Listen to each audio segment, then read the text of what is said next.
الحمد لله نحمده ونستعينه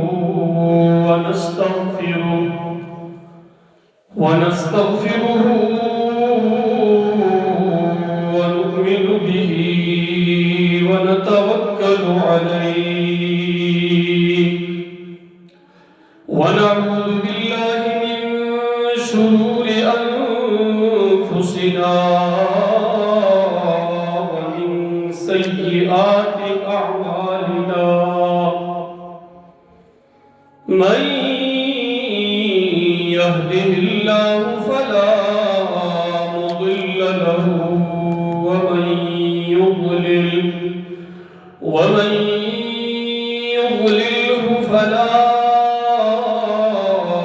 هادي له ونشهد أن لا إله إلا الله وحده لا شريك له ونشهد أن سيدنا وسندنا وحبيبنا وشفيعنا وطبيبنا وطبيب قلوب ربنا ومرشدنا ومولانا محمدا عبده ورسوله أما بعد فأعوذ بالله السميع العليم من الشيطان الرجيم بسم الله الرحمن الرحيم من عمل صالحا من ذكر أو أنثى وهو مؤمن فلنحيينه حياة طيبة ولنجزينهم أجرهم بأحسن ما كانوا يعملون. قال الله تبارك وتعالى في مقام آخر ما آتاكم الرسول فخذوه وما نهاكم عنه فانتهوا. عن عبد الله بن عمرو رضي الله تعالى عنه قال قال رسول الله صلى الله عليه وسلم لا يؤمن أحدكم حتى يكون هواه تبعا لما جئت به أو كما قال عليه الصلاة والسلام. صدق الله العظيم وصدق رسوله النبي الكريم ونحن على ذلك لمن الشاهدين والشاكرين والحمد لله رب العالمين. میرے واجب الاحترام معزز سامعین حضرات، آپ حضرات کے سامنے قرآن کریم فرقان حمید سورۃ النحل کی آیت نمبر 97 تلاوت کی اور اس کے ساتھ سورہ حشر کی بھی آیت کا ایک ٹکڑا پڑھ کر اختصار کے ساتھ چند باتیں پچھلے جمعہ پہ عرض کر چکا تھا. جس طرح میں ہر جمعے پہ یہ بات کہا کرتا ہوں کہ نبی علیہ السلام کے اقوال، نبی علیہ السلام کے افعال، نبی علیہ السلام کا کردار، یہ سارے کے سارے اللہ رب العالمین کے احکامات کے تعلیمات کے متبع ہے. جیسے اللہ نے کرنے کا حکم دیا ہے ویسا ہی آپ علیہ السلام کے کردار، گفتار، اقوال، افعال سے یہ خود بخود اللہ نے آٹومیٹک کچھ ایسا سسٹم کر دیا ہے کہ نبی علیہ السلام کو بعض جگہوں پر جب اللہ رب العالمین نے قرآن کریم کے اندر تنبیہ کرتے ہوئے فرمایا وَلَئِنِ اتَّبَعْتَ أَهْوَاءَهُمْ مِنْ بَعْدِ مَا جَاءَكَ مِنَ الْعِلْمِ، اے پیغمبر کریم اگر آپ یہ جو بڑے وڈیرے ہیں ان کی باتوں میں آ کر اگر آپ کی یہی ذہن بنے گی کہ یہ اسلام قبول کر لیں گے اور اسلام کو تقویت ملے گی، اور نبی علیہ السلام کی وہ دعا اللہم اعز الاسلام بعمر بن ہشام وعمر بن الخطاب، یا اللہ اگر اسلام کو عزت دینی ہے تو یا عمر بن ہشام جسے ابو جہل کہتے ہیں یا یہ اسلام کو عطا فرما دے، یا عمر بن خطاب۔ تو اللہ رب العالمین نے جب دونوں کی طرف دیکھا تو عمر بن خطاب میں غیرت بہت زیادہ تھی، اور عمر بن ہشام جو ابو جہل تھا اس کے پاس مال زیادہ تھا۔ اللہ رب العالمین نے مال کی طرف نہیں دیکھا، اللہ رب العالمین نے غیرت کی طرف دیکھا، کیونکہ اسلام ہمیں صرف مالداری کا حکم نہیں، غیرت کا درس دیتا ہے، اور اسلام خود غیرت کی تعلیم دیتا ہے۔ اللہ اور اس کے رسول کے فرامین جتنے بھی ہیں ایک ایک نقطہ غیرت سے بھرے ہوئے ہیں، تو اس لیے اللہ رب العالمین نے عمر بن خطاب کو چن لیا اور عمر بن ہشام کو چھوڑ دیا۔ تو اسی لیے آپ علیہ السلام بشر تھے، افضل البشر تھے، اکمل البشر تھے۔ قرآن کریم خود ارشاد فرماتا ہے قل انما انا بشر مثلکم، اے پیغمبر علیہ السلام آپ فرما دیجئے میں بشر ہوں۔ لیکن ہمارے اہل سنت والجماعت کا عقیدہ یہ ہے بشر تو تھے ان جیسا بشر کوئی نہیں، بشر تو تھے ان جیسے بشر کے نزدیک کبھی کوئی نہیں۔ اور پھر اس کے بعد دوسرا نقطہ یہ ہے جو آقا علیہ السلام کو اللہ نے چن کر کے دے دیے، جیسے ابو بکر، عمر، عثمان، علی، طلحہ، زبیر، سعد، سعید، جتنی بھی 1,44,000 صحابہ کرام تھے ان جیسا بشر آج نہیں، اور جو حالت ایمان میں دنیا سے چلا جائے تو دنیا کے اندر رہنے والا اس مومن جیسا کوئی نہیں۔ یہ ہمارا نظریہ ہے۔ اللہ ہم سب کو ایمان سلامت نصیب فرمائے، حالت ایمان میں موت نصیب فرمائے، شہادت والی ایمان والی موت نصیب فرمائے، اور جب تک دنیا میں زندگی ہے تو غیرت اور حیا والی زندگی نصیب فرمائے۔ تو یہاں نبی علیہ السلام کی 3 پسندیدہ چیزوں پہ بات پچھلے جمعے پہ بھی ہوئی تھی، اختصار کے ساتھ وہ دہرا دیں۔ پھر اس کے بعد ابو بکر، عمر، عثمان، علی، پھر حضرت جبرائیل امین خود، پھر اللہ رب العالمین کی یہ پسندیدہ اشیاء، اور امت کو کیا تعلیم اس میں مل رہی ہے کہ ہمیں جو چیزیں پسند ہیں کیا تم کن چیزوں کو پسند کر دو، ہمیں یہ جو چیزیں پسند ہیں ان میں آپ کے لیے کیا سبق ہے، ہمیں یہ جو اشیاء پسند ہے ان پسندیدہ چیزوں کے اندر آپ کے لیے اس دنیا کے اندر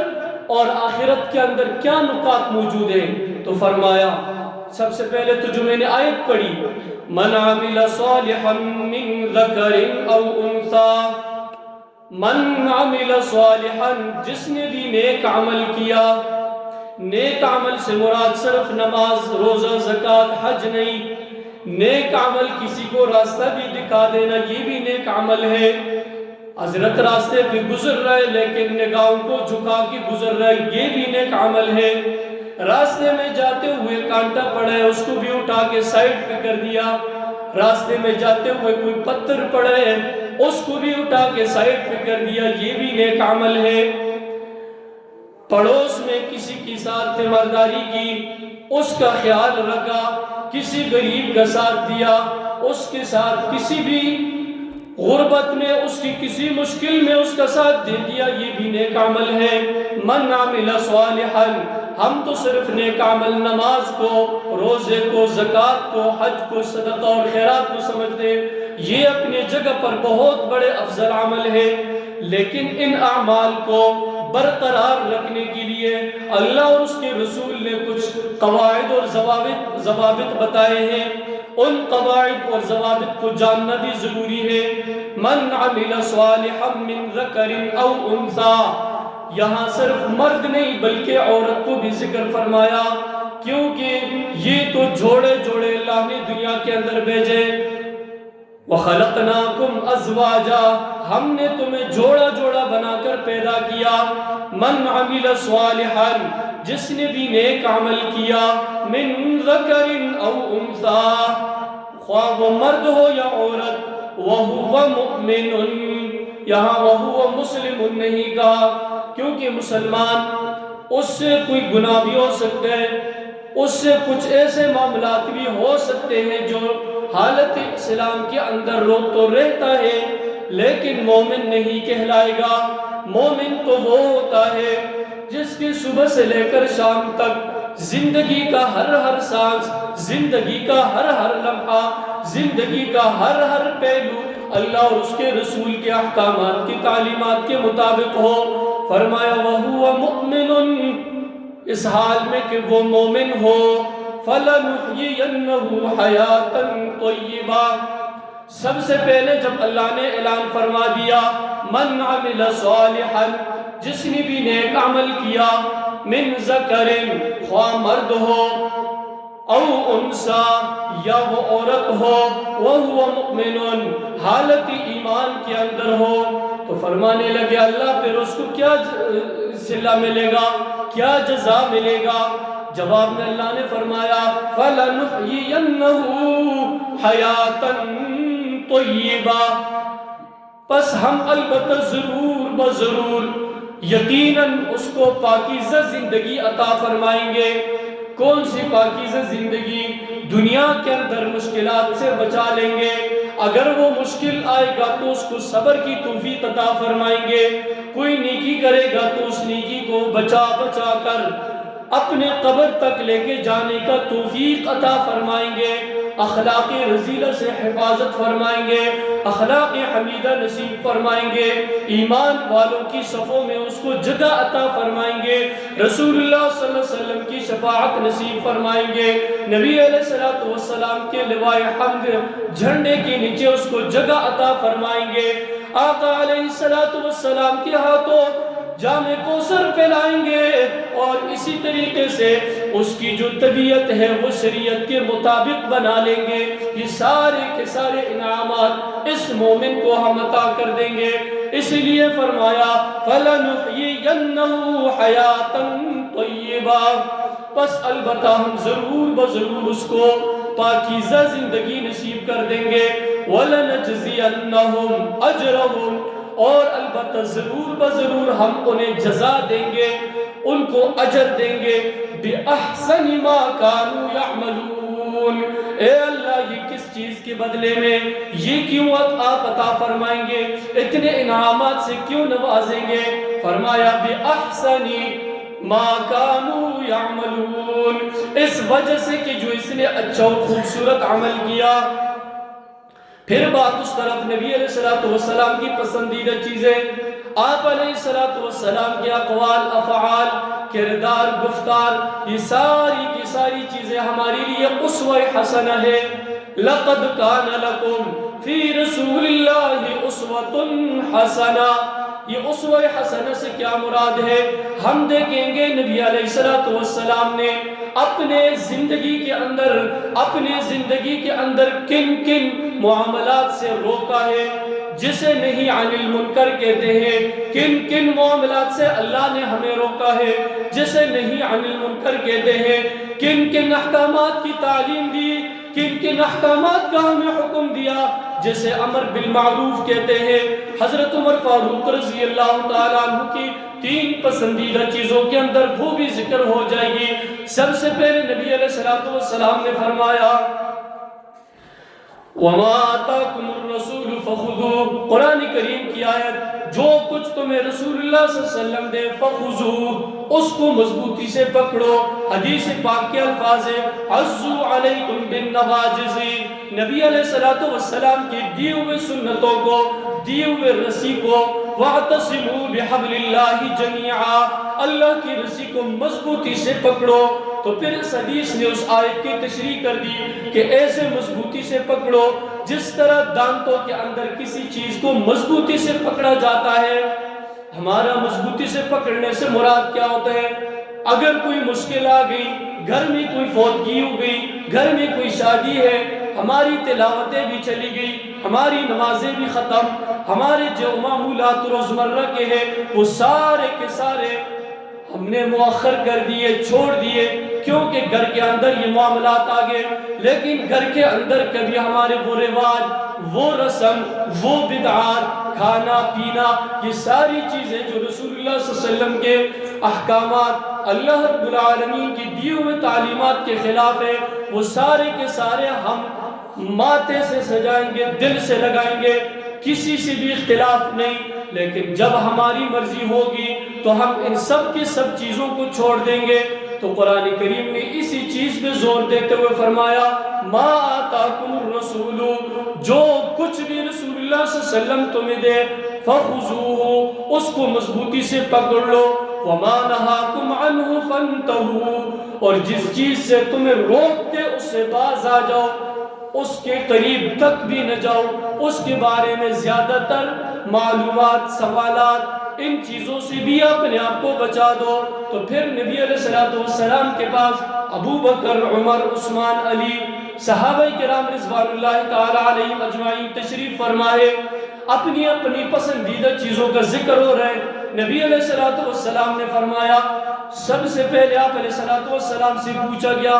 آپ کو سب سے زیادہ پسندیدہ چیزوں میں سے، یہ دنیاوی چیزوں میں سے سب سے زیادہ پسند کیا ہے؟ آپ علیہ السلام نے فرمایا الطیب، سب سے پسندیدہ مجھے خوشبو ہے۔ اے خوشبو وہ ہوتا ہے جو ایک لگائے تو دوسرے کو بھی حسرت ہو، تیسرے کو بھی ہو، چوتھے کو بھی ہو، اور ایک ہوتا ہے بدبو،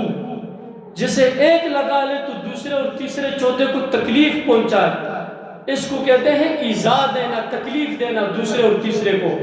تو اس سے مراد وہ چیزیں نہیں جو صرف مجھے پسند ہو، بلکہ چیز ایسی ہو جو عام طور پر استعمال ہوتی ہو، جس سے دوسرے کو تکلیف نہ پہنچتی ہو۔ الطیب۔ دوسرے نمبر پہ فرمایا جعلت قرۃ عینی فی الصلاۃ، نبی علیہ السلام کا دنیا سے جانے کا وقت ہے، عبد الرحمن ابن ابی بکر رضی اللہ تعالیٰ عنہ مسواک ہاتھ میں لیے ہوئے،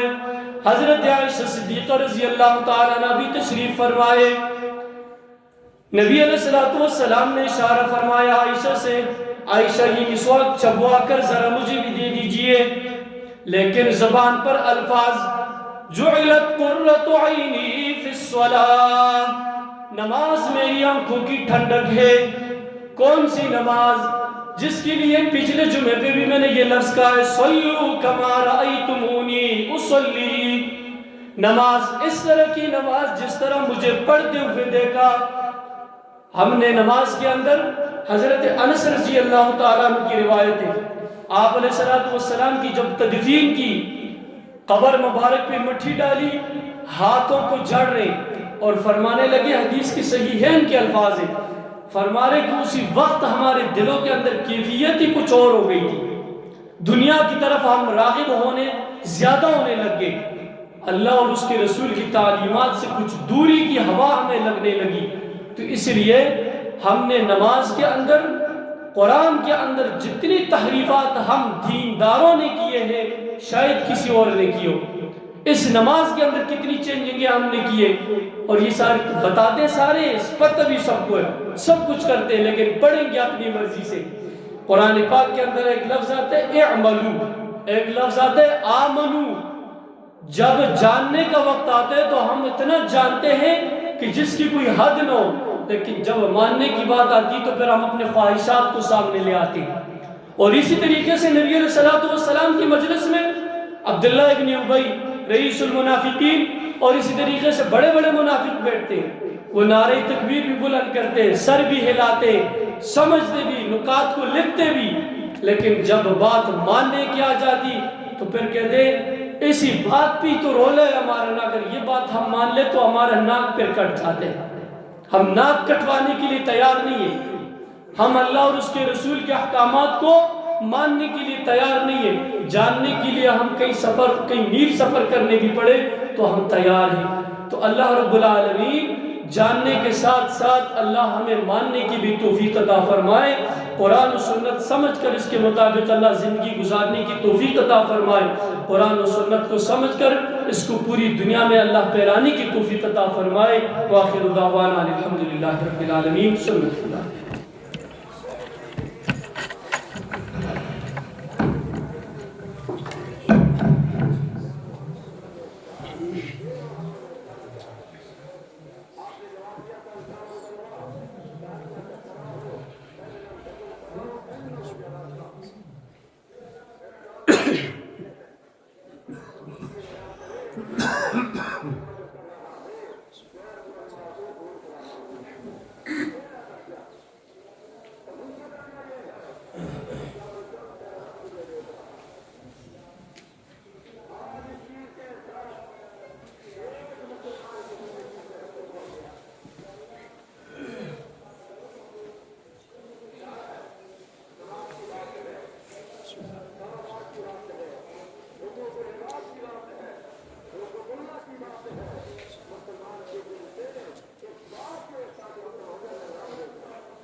الله أكبر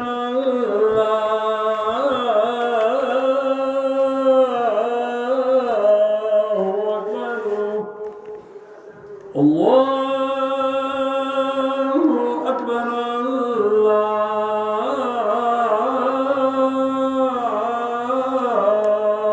أكبر أشهد أن لا إله إلا الله أشهد أن لا إله إلا الله أشهد أن محمدا رسول الله أشهد أن محمدا رسول الله حي على الصلاة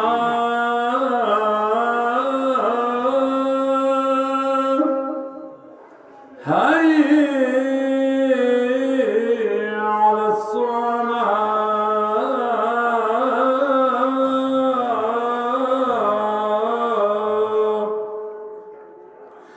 حي على الفلاح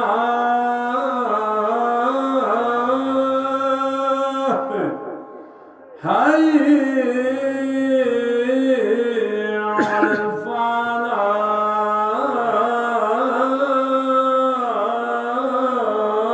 الفلاح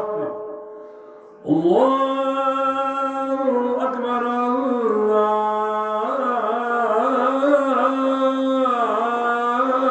الله أكبر لا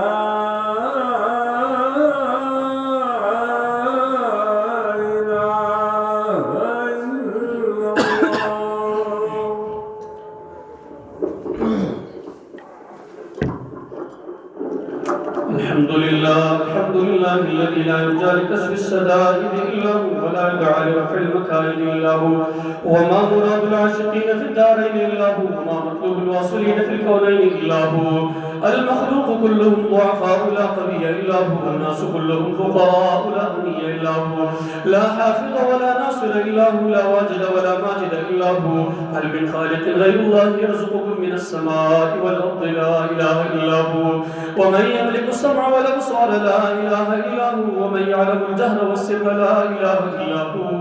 موسى على الطور حين ناداه قال لا إله إلا هو يونس في بطن الحوت حين ناداه قال لا إله إلا هو يوسف في قعر البئر حين ناداه قال لا إله إلا هو إبراهيم في النار الحريق حين ناداه قال لا إله إلا هو ونشهد أن لا إله إلا الله وحده لا شريك له وهو الحي لا إله إلا هو ونشهد أن سيدنا وسندنا وحبيبنا وشفيعنا ومولانا محمدا عبده ورسوله وصلى الله عليه وعلى آله وأصحابه وبارك وسلم تسليما كثيرا كثيرا اعلموا أن الدنيا دائرة ولذتها فانية وطاعتها باقية وحاصلها فرط وآخرها موت إخواني بدن ضعيف وبحر عميق والنار حريق والصراط دقيق والقيامة قريب والحاكم رب جليل والمنادي جبريل ويقول الجنة وعدي وعدي ويقول النار عهدي عهدي ويقول الكعبة سفاري سفاري ويقول آدم صفي الله عليه السلام يوم القيامة يا رب نفسي نفسي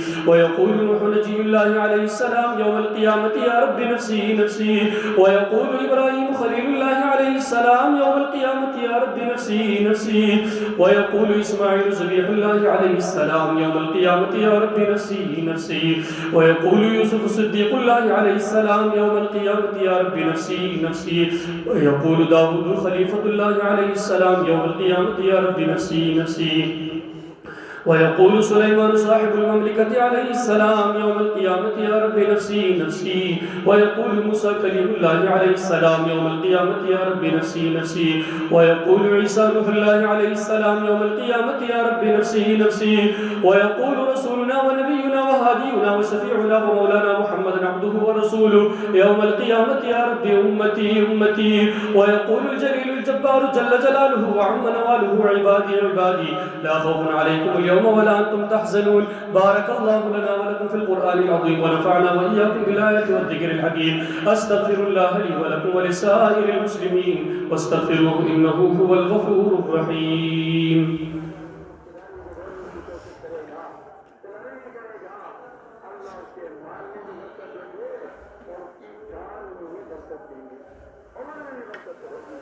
الحمد لله الذي صدق وعده ونصر عبده وأعز جنده وهزم الأحزاب وحده. والصلاة والسلام على من لا نبي بعده ولا رسول بعده ولا معصوم بعده، الذي قال في خطبته حجة الأخيرة إني قد تركت فيكم كتاب الله إن اعتصمتم به فلن تضلوا بعده. وعلى آله وآل بيته المطهرة خديجة وعائشة وحفصة وأم حبيبة وسودة وزينب بنت خزيمة وزينب بنت جحش وجبيرية وأم سلمة وصفية وميمونة وماريا. وعلى خلفائه الستة من الصحابة أبي بكر وعمر وعثمان وعلي وحسنين ومعاوية. وعلى عميه المكرمين العباس أسد الله وأسد رسوله سيد الشهداء حمزة. وعلى بناته المكرمات زينب ورقية وأم كلثوم وفاطمة.